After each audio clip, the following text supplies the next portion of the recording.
ते तुम्ही त्यांच्या खर्चाबद्दल सांगत होता परदेशवारीबद्दल.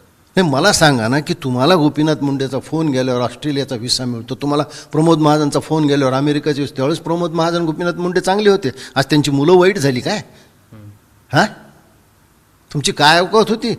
ज्या राष्ट्राचा व्हिसा मिळायचे सुद्धा लोकांना मारमार होते, तुम्हाला 24 तासात मिळत होते, त्यावेळेस तुम्हाला प्रमोद महाजन गोपीनाथ मुंडे चालत होते. आणि आता त्यांच्या मुलाची बदनामी करताना थोडीसुद्धा मनाला लाज नाही वाटत? हे शब्द उच्चारताना मला खूप त्रास होतो, कारण महाजन आडनाव त्यांच्या मागे लागलं. महिलेविषयी बोलताना मी खूप मर्यादा ठेवून बोलायलो, पण मी नाही सहन करू शकत. का असं सारंगी अशा पद्धतीने मुंडे परिवारावर पंकजांवर एवढ्या? कारण असं आहे की स्वर्गीय गोपीनाथराव मुंडेंनी प्रवीण महाजन विरुद्ध कोर्टात साक्ष दिली होती.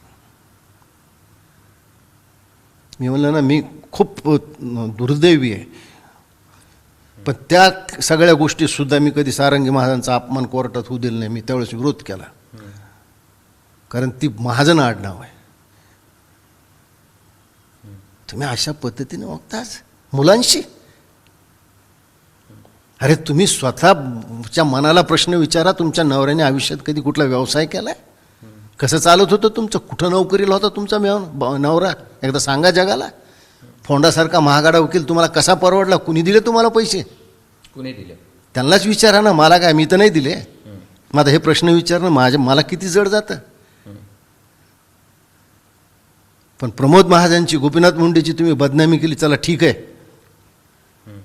जे पुस्तक जेलमधून बाहेर काढलं, कुणीही वर्तमानपत्र छापायला नव्हतं, एका विकृत संपादकाने हे छापलं. हे 2009चा अंक आहे माझ्या हातात, त्याच्यावर मी उत्तर दिलं. माझं उत्तर नाही छापलं त्या संपादकाने. अरे माझ्या अल्बममध्ये एखादा नागडा फोटो स्वतःचाही ठेवायचा ना. मी आणि माझी मोठी बहीण, आम्ही आमच्या मोठ्या भावाशी नम्रतेनं वागत होतो. आम्ही काय वेठबिगार होतो? गोपीनाथरावच्या परळीच्या घरी, गोपीनाथरावच्या सरकारी बंगल्यावर, गोपीनाथरावच्या वरळीच्या घरी पाहुणचार घेताना तुम्हाला बरं वाटलं? त्याच्या मुलीला बदनाम करताय तुम्ही. एबीपी माझा, उघडा डोळे बघा नीट.